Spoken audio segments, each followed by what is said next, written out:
Fighting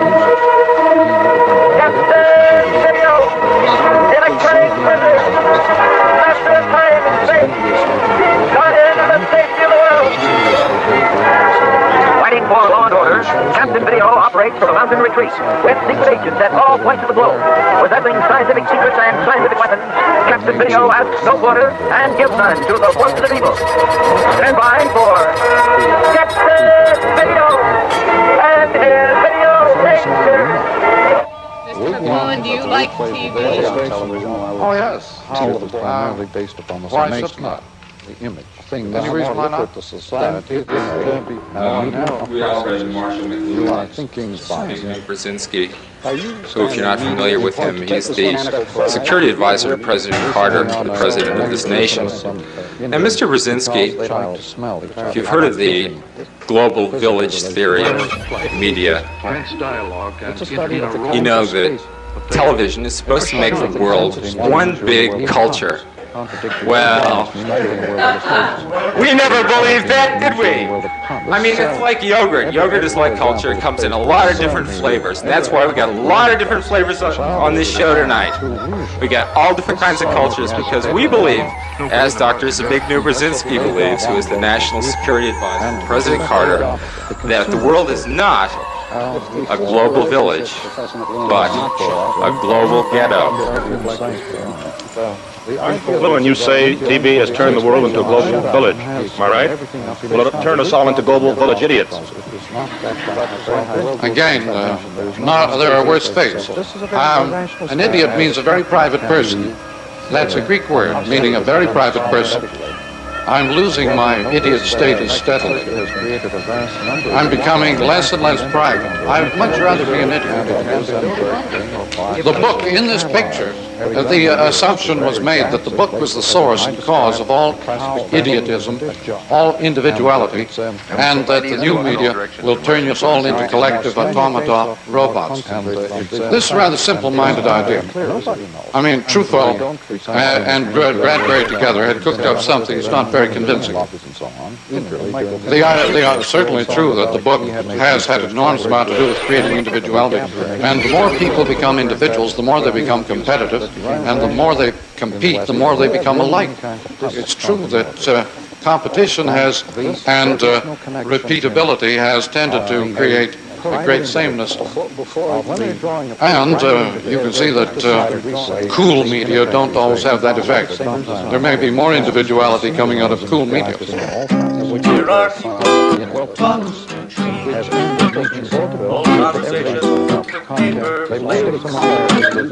There are people who watch their knees, honest signs of what shall about me?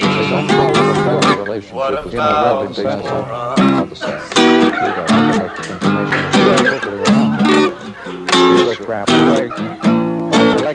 laughter on the ceiling, laughter in the hall, laughter on the floor, laughter on the wall. Everyone in the house is laughing, even the appliances. Ah, ha, ha, ha, ha, ha, ha, ha, ha. As in the case of the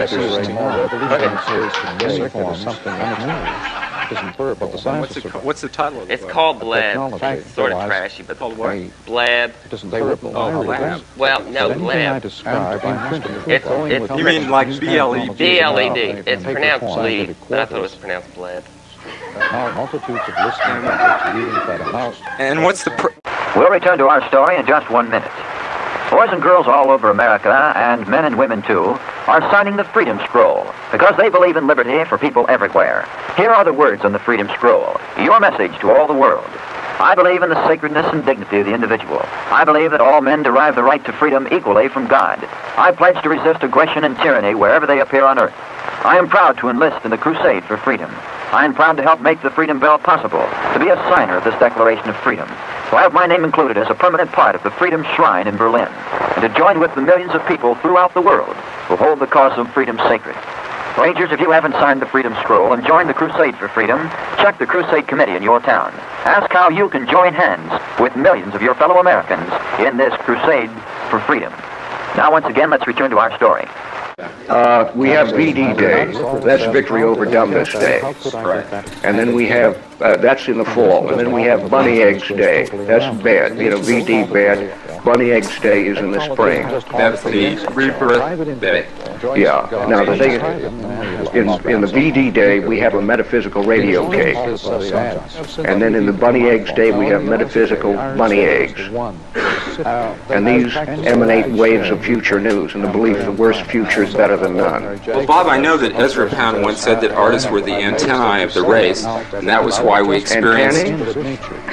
Artists are the antennae of the race. What that means is that, like when there's a depression coming, artists are the first people to be broke, right? I mean, well, Ezra Pound was the first person to say antennae. Marshall McLuhan picked up on it, and he said that artists were the radar screens. Antennae radar screens. Actually, Marshall McLuhan copied everything he ever said from James Joyce, Wyndham Lewis, and Nathaniel Hawthorne. As Captain Video proceeded to receive his mysterious visitor, thousands of miles away at the Mountain Laboratory, the electronic equipment swung into precise and automatic action as the remote carrier beam focused sharply on Captain Video's special agent. Anything I say is addressed, in a sense, to the outside world as the enemy, if you like. Have you ever taken LSD? No. I've thought about it. I've talked with many people who have taken it. And I have read Finnegan's Wake aloud at a time when takers of LSD said that is just like LSD. So I've begun to feel that LSD may just be the lazy man's form of Finnegan's Wake. Right now, we're about to take some telephone calls from the New York City audience. If they can read this phone number on the screen, I can't read it. Oh, now I can read it. So let's have some phone calls. Hello? You destroyed punk rock. What? You destroyed punk rock. What did we do to it? You destroyed it. Hey, all right. Well, punk rock, that's what we've been trying to do all along. And I'm glad that the CIA gave us the $60 to do this show, because it was worth it if we destroyed punk rock. That filthy, foul, No, you go back to now. Well, Because I know so the show.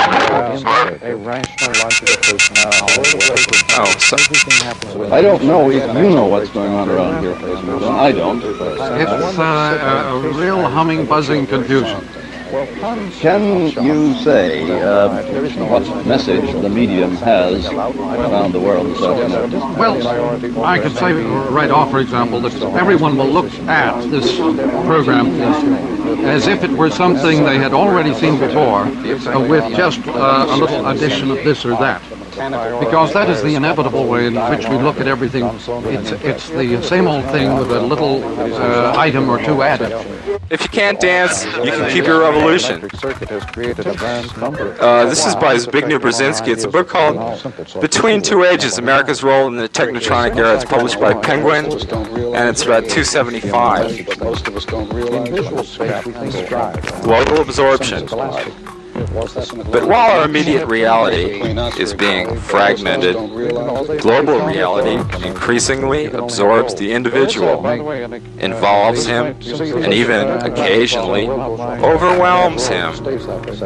Communications are the obvious, already much discussed, immediate cause. The changes wrought by communications and computers make for an extraordinarily interwoven society whose members are in continuous and close audio-visual contact, constantly interacting, instantly sharing the most intense social experiences, and prompted to increase personal involvement even in the most distant problems. The new generation no longer defines the world exclusively on the basis of reading, either of ideologically structured analysis or of extensive descriptions.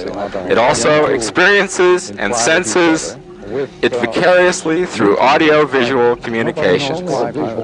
You've been quoted as saying that you don't necessarily agree with everything that you say. I have no point of view. As for example now, see, I couldn't possibly have a point of view. I'm just moving around and picking up information from many directions. No, a point of view means a static fixed position, and you can't have a static fixed position in the electric age. It's impossible to have a point of view in the electric age and have any meaning at all. You've got to be everywhere at once, whether you like it or not. You have to be participating in everything going on at the same time, and that is not a point of view. Things couldn't be worse for Captain Video and the Ranger. One half of Comet X hurtling toward them in space, yet they'll be in a worse spot if they start to use the nuclear cannon. Yes, there are thrills ahead, Rangers, so be sure to watch us next time. And remember to take excitement and action. Video Rangers need a swell-tasting breakfast. If Captain Video were here now, Captain Video...